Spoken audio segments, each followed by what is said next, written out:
നിങ്ങൾ എന്നെ കമ്മ്യൂണിസ്റ്റ് ആക്കി. നാടകം കഴിഞ്ഞ് ആൾക്കാർ കോരിത്തരിച്ച് നിൽക്കുമ്പോൾ മുമ്പിൽ നിന്നും ഒരു സഖാവ് ഇൻകുലാബ് സിന്ദാബാദ് എന്ന് വിളിക്കുമ്പോൾ 15 മിനിറ്റ് നാടകം കണ്ട കോൺഗ്രസും കമ്മ്യൂണിസ്റ്റും നിഷ്പക്ഷമതികളും എല്ലാവരും ആ മുദ്രാവാക്യം ഏറ്റു വിളിച്ചിരുന്നു.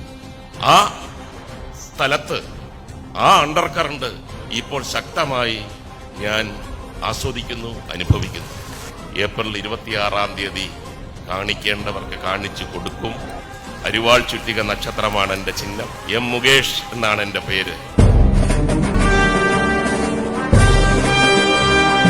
മുകേഷ് ആരാണെന്ന് ഇവിടെ കൊല്ലം മണ്ഡലത്തിലെ ജനങ്ങളോട് പ്രത്യേകിച്ച് പറയേണ്ട കാര്യമില്ല. മുകേഷിന്റെ ചിഹ്നമായ അരിവാൾ ചുറ്റിക നക്ഷത്രം അടയാളത്തിൽ വോട്ട് രേഖപ്പെടുത്തി വലിയ ഭൂരിപക്ഷത്തോടെ കൊല്ലം മണ്ഡലത്തിൽ നിന്നും സഖാവ് മുകേഷ് പാർലമെന്റിലേക്ക് പോകട്ടെ. അതിനായി നല്ലതുപോലെ പ്രവർത്തിക്കുക.